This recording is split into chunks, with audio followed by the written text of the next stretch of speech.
Hi, I'm Daniela and this is Jocelyn. Thanks for coming back to our channel. In this episode, we're going to give you our pregnancy updates for weeks 9, 10, and 11.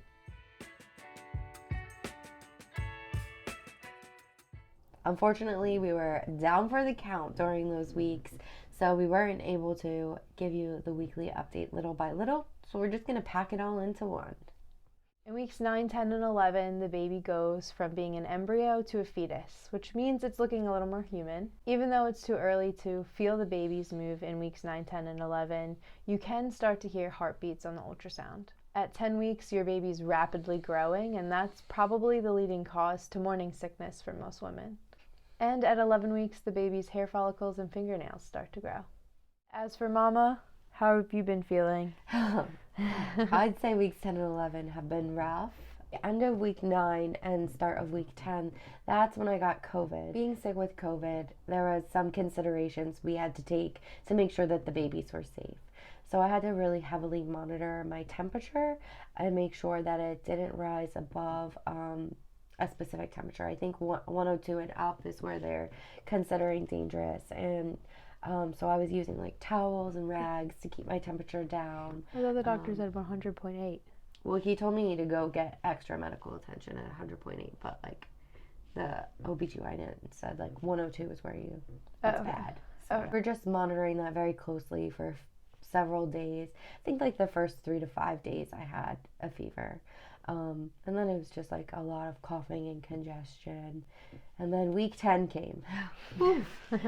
Week 10, along with the coughing and congestion, came some pretty crazy morning sickness. I actually did throw up, which I've been telling you all along I haven't. This is the first time. And I've been really struggling to eat. There was a 3-day period where like I could barely get anything in. So when I went for my 10-week checkup at the fertility specialist, I ended up having to skip week 10 and go week 11. I was really worried about the status of the babies because I was so sick and I could barely eat. But as soon as they put the ultrasound on me, those babies, all 3 of them, were jumping around in there like little jumping beans. So I'm like, they were unaffected by my lack of calories. I kept thinking during the whole week, like, I don't know if I'm killing them. And then I realized that no, they were just killing me. That's a little dramatic, but the nausea was really tough. So they did prescribe me some anti-nausea medications that are safe in pregnancy in case I really had something tough going on. And then I've been wearing those nausea bands on my pressure points so that can help me. And I don't know if it helps, but I think it does. During week 11, I'd say I was doing a little bit better. I've been able to eat a little bit more, mostly bland foods, drinking a lot of water, and I've been drinking some body armor just to like get in those like electrolytes and vitamins that I've been struggling to consume with food.